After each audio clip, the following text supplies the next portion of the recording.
આજરોજ માનનીય વડાપ્રધાન શ્રીના જન્મદિવસની ઉજવણીના ભાગરૂપે આજે સ્વસ્થ નારી સશક્ત પરિવાર અભિયાન અને 8મો પોષણ માહનો શુભારંભ મધ્યપ્રદેશના ધાર ખાતેથી શુભારંભ કરવામાં આવ્યો છે।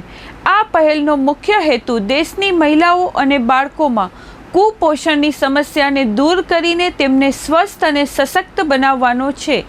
આ અભિયાન હેઠળ આજ રોજ કચ્છ જિલ્લાના ભુજ તાલુકાના ઢોરી અને અંજાર તાલુકાના દુધઈ ખાતે માનનીય વડાપ્રધાન શ્રીની વર્ચ્યુઅલ ઉપસ્થિતિમાં જિલ્લા કક્ષાના કાર્યક્રમ અંતર્ગત મહિલાઓના આરોગ્ય તપાસણી માટે કેમ્પ તથા ICDS યોજના હેઠળ અપાતા પેકેટ્સમાંથી બનતી વાનગીઓનું નિદર્શન અને પ્રદર્શન દ્વારા લાભાર્થીઓને પેકેટના મહત્તમ ઉપયોગ દ્વારા જાગૃતિ ફેલાવવામાં આવી તથા કચ્છ જિલ્લાના 2116 આંગણવાડી કેન્દ્ર ખાતે લાભાર્થીઓએ વેબકાસ્ટ નિહાળી એક સૂત્રતાથી જાગૃતિનો સંદેશ ગ્રહણ કરી આ અભિયાનને વેગ આપ્યો।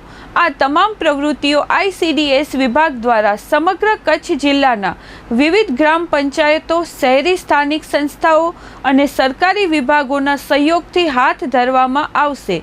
આ પ્રયાસોનો ઉદ્દેશ્ય સામૂહિક ભાગીદારીને પ્રોત્સાહિત કરવાનો છે, જેથી વડાપ્રધાન શ્રીના સુપોષિત ભારતના સ્વપ્નને સાકાર કરી શકાય।